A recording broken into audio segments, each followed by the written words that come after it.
Hi everyone, Monday the 2nd of May and in the UK it's a bank holiday and we've got the sun shining, believe it or not. So what I'm doing is I'm potting on my tomatoes because I think all the risk of frost has probably now gone, although you should never say that. Never cast a clout until May is out, I think is what people say. I'm not actually sure what that means. Right, okay. So I'm potting my tomatoes on. I'm going to show you that now. But first of all, I want to give a big shout out to a guy. One of my mentions, and I don't do this often. His name's Pete, okay? And he's got a channel called Pete Back Garden. Sorry, Pete, I'm reading this because I've had to write this down. Peter Edwards, his name is. I'm going to put it in the comments below. I want you all to get over to his channel and have a look at what he's doing because he's like me. He started in his garden. He's just got an allotment. And he's just a great guy to watch. Okay, I think I was his first subscriber and I kind of badgered him into uploading videos. So if you watch what he's doing, all you people who are thinking about uploading videos, then you should do it because he is a prime example of what you can do. Okay, so Pete's Back Garden, get over and have a look. He's a sound guy. Okay, and I am now going to show you what I'm doing. Okay, so tomatoes. I'm going to pot them on now. Look at these. I've not watered these since just before we went to Barcelona. You will not believe how dry they are. And look at all that vermiculite, remember it? Now look at this. Look at the root system there. You will not believe what good root systems that this stuff builds. Okay? So, down my sun gold. Now, the yellow pots, Ian, when you watch this video back, the yellow pots are the ones with the sun gold in. Okay, the blue trays are going to be probably the Alicante, and then the miscellaneous trays are probably going to be the Gardener's Delight. Okay, dead simple. Right, I tell you what, let me show you my potting mix first, and then I'll show you my beds. Now it's dead windy, so I do apologise. Okay, do you remember what I do? Loads of perlite. Perlite's a lot coarser. Wilkies, you can't beat it. £4.5 in Wilkies that, it was £8 in B&Q. Okay, perlite, I think it's I'm not too sure what it is, it's almost like polystyrene but it's not, it's obviously some kind of, I don't know. Anyway, so I mix loads of that with loads of compost, okay, and tell wine box, I tell you what, you can't beat these wine boxes. There's my leeks in wine boxes as well.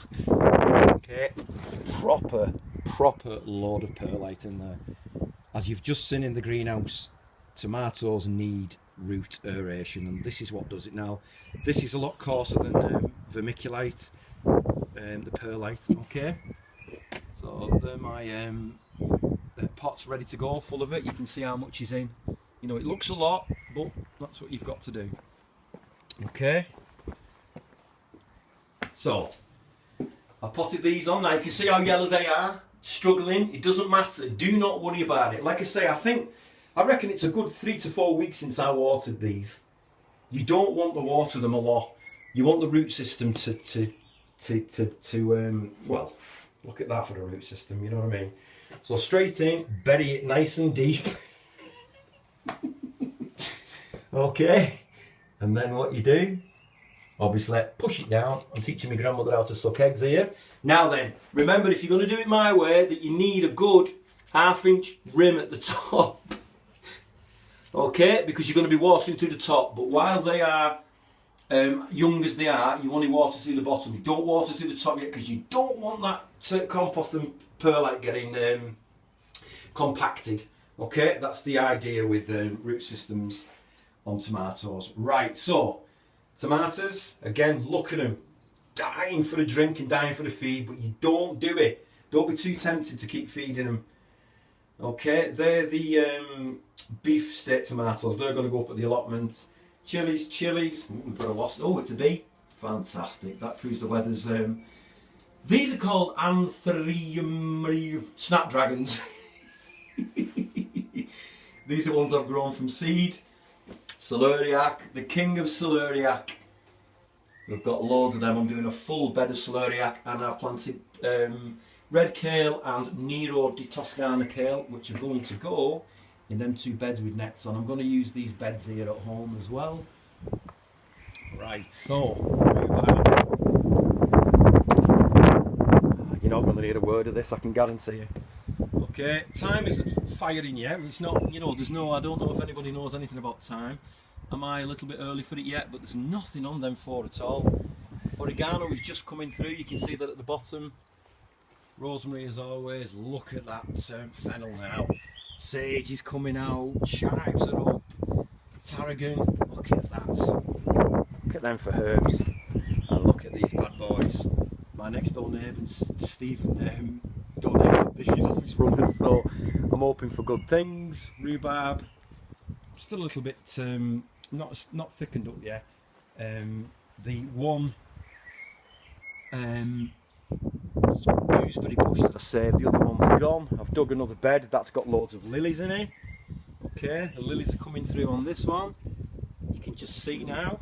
Lilies are in that one as well. Not coming through there yet. I've just planted and I've kept hold of the thing because you know me, I forget what they're called.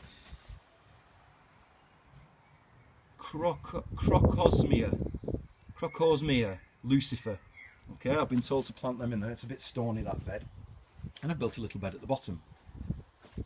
So I'm not too sure because as you can see, that's in shade. They are not, because I get shade off that house there. Not to worry. Bay. You can see all these bays now. All these flowers that have come on now. They will now turn into leaves.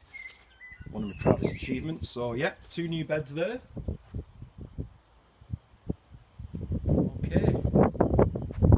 Right, I think that's it. I don't think I've got anything else to show you.